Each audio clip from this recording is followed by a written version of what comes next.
So hello and welcome back to the channel. So today I'm going to be fitting a double din stereo to the Dodge Ram. So I've noticed now a lot of people from America watch my channel. So if you don't know, I'm actually in the UK. So a Dodge Ram over here is an import vehicle. They didn't actually sell them here. So they're all left-hand drive and we're actually right-hand drive. So if you're in America, this is your sort of standard size pickup truck to one of yours, yeah? Yeah. Now I've got the 1500, yeah, and this is big here, all right? So this is the stereo I've got. It actually works fine. There's nothing wrong with it. The CD player works. The only thing is this AUX has gone a bit wobbly. So sometimes if you've got your cable into your phone, it does play up a little bit, but nothing bad. You just wiggle it and it starts working again. But yeah, I thought I'd do myself an upgrade, all right? Now this is quite simple in this vehicle. Now, on the bottom of here, yeah, there's a screw here and a screw here, and this lot just pops off, literally. All right, now, what I've bought to do this with, now, this is a Kenwood DMX 520. Now, I actually have this in my Mustang that I put in, and I really like it, so I bought another one exactly the same.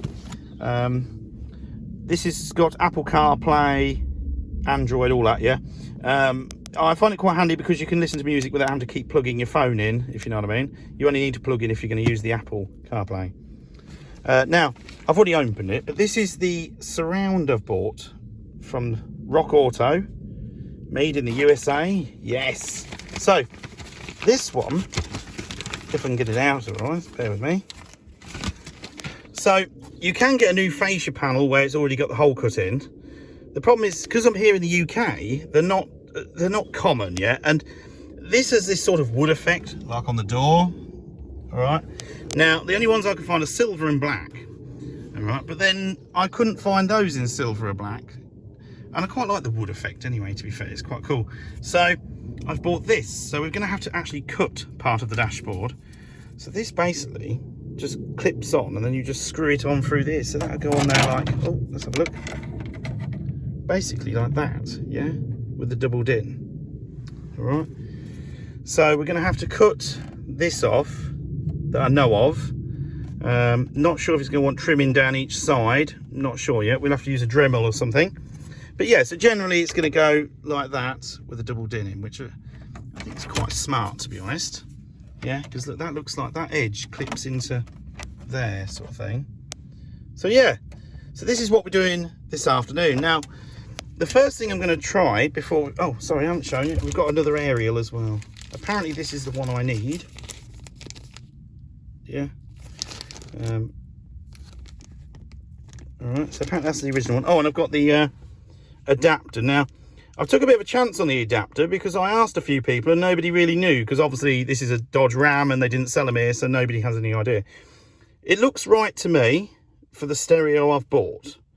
So what I'm going to do first, before I cut the dash or anything like that, I'm going to get the stereo out. We're going to disconnect the old stereo, and we're just going to see if it works, right, with this adapter, all right? Because I don't want to chop the dash and the wiring's wrong, all right? So that's what we're going to do first. Now, this, I've had this all out already, and I've already took the radio out, and I did have a look. That's why I think I've got the right one. So yeah, let's get taking it out. So literally this, undo the two screws and you just yank it. All right. Now, there we go. So all I've got to do now is unplug the wires on the back of here. So we've just got to undo the cigarette lighter, the heater, well, these little controls down here, and this one here, yeah? And then to take the radio out, you take these 4 screws out, and that's it. It just slots out. Now, we're obviously going to lose this little shelf, but I don't actually use it anyway, because every time I put my phone in there with that wire on, it shoots across the truck and rips the wire out. So, yeah, let me just unplug these, and then we'll take the stereo out. So I actually told you wrong. It's not these ones, it's these ones. All right, so that's what you do. Let's look at that. So, there we go. So there's your aerial, and there's your plug. So there's your plug. So that does look right to me, and the aerial looks right to me as well. So I'm just going to get the radio out, hold it up there and plug it in and just see if it works. So this is the stage I've got with it. So everything's plugged in, all works. Yeah, hopefully. There we go. Yeah, so it's all working. Yeah. Now the problem I had was the plug that's on the back of the stereo. There's one for ignition. All right. So it turns the radio on and off when you turn the ignition off. Well, the plug that come out of the Dodge doesn't have the same wire on the connector. So what I've done is I've wired it into my cigarette port, so it turns on and off with the ignition.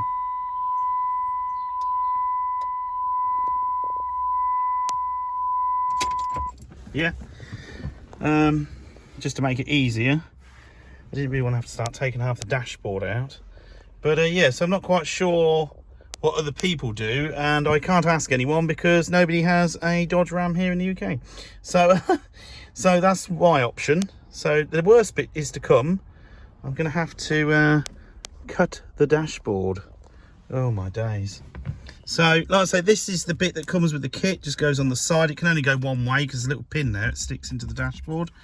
Obviously we've lost the bottom shelf, which is there. So yeah, and this is the surround. All right, yeah, not quite sure how that's meant to go, but we'll work that out. Like I say, this looks a bit far back at the minute. I think I'm going to have to maybe take this off and move it a bit out. Yeah, I'm not sure. This way I've done this wrong. These need reversing around, so the radio sits lower. Oh, I was just looking thinking, well, that's never going to go on there. So I've got to take it off again and switch them around. Oh my days. Right, there we go. We've just turned the bracket round now. We're back in the game again. So Chris, next time read the actual instructions. Yeah? So this is what the instructions are. All right. So what did I do wrong? Let's have a look. Right. Goodness, there we go. I, for some reason, put my radio the wrong way up. So this is what we've got to do next. Remove shredded area. All right. So yeah, let's go. I've actually got a Dremel here with a proper disc. So I'm just going to cut this bit off and then see what the fit's like and then go from there. Right, so there we have it. We've just cut off a small amount. This now fits in. So if you're like me, you didn't bother reading the instructions, there you go again. There's two little screws you put in the back. Yeah. So like I say, this kit is actually quite good if you read it. Right, so let's sorry I didn't video much of that, but it was a bit one of those tense moments.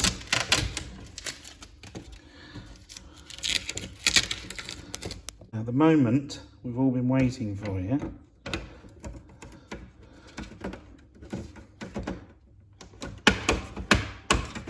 Oh, maybe I need a bit more after. Let me have a look. Oh, it was just hard to click in, but it fits. Look at that. I've actually had to lower the stereo a bit more now, so I've had to lower it off in the actual, sorry, the plate bit at the back. I've just drilled a hole, you can see it in this part here, just to put the USB cable through. So yeah, let's get it plugged in. Right, so I've learnt that the radio needs to stick out a bit more, and you need to lower it right down. Yeah, I suppose it depends what kind of head unit you get, but yeah, that's a bit fiddly because you have to put it sort of together to find out that you're wrong. But this is hopefully it this time. Finally, I've got the radio in the right place. Now, before I press it in, I'm just going to get the keys and check it still works. Oh, the keys are in. That's all right. Bear with me. In case I've just pulled the wire or something else. Let's have a look. Hey, there we go. Well, I have to say that was fiddly. It's not too bad. Like I say, I've drilled a hole in the back of it, so this can sit in there for my Apple CarPlay, yeah? Oh, thank goodness for that. Right. Let me get it clipped all back together again. So there we have it. I think it looks really good. Real good. Sorry, my phone's off, but look at that. Yeah, well impressed with that. Now, that is it's easy, but fiddly. That's my advice on that one. So, it's in. I've put the little microphone down here. And there it is. So, I've had it in a day. Literally 24 hours. And, yeah. I like this stereo because I've got it in the Mustang as well. Exactly the same one. But, yeah. So it's fairly easy to put in. The only thing I'd say is a bit awkward is you've got to have the radio low enough because it sits a lot lower than the original radio was up here. So you've got, when you put the brackets on, you've got to set it low. Also, you've got to set it out. Yeah, because when I first put it on, the radio did sit about ½ inch too far behind, and then it was ½ inch too high. And oh dear, there's my little cable when you want Apple. But yeah, very happy with that. So, thank you for watching. So, if you are thinking of doing this to your Dodge Ram, it's very easy, yeah? This surround came from Rock Auto. It was something like £17. The little cable for the aerial was about £2.50, I think, from Rock Auto. And the adapter plug came from... I got that off eBay, actually, because Rock Auto, I think, was sold out at the time, and I wanted to get on with it. And but it's the same one that's on a Jeep, Chrysler, all that is the same one. So you can pick them up quite, you know, here in the UK easily, because it's exactly the same one as what's on a Jeep, yeah? So, yeah, so that's it for me. Thank you for watching, and I'll see you all very soon in the next video.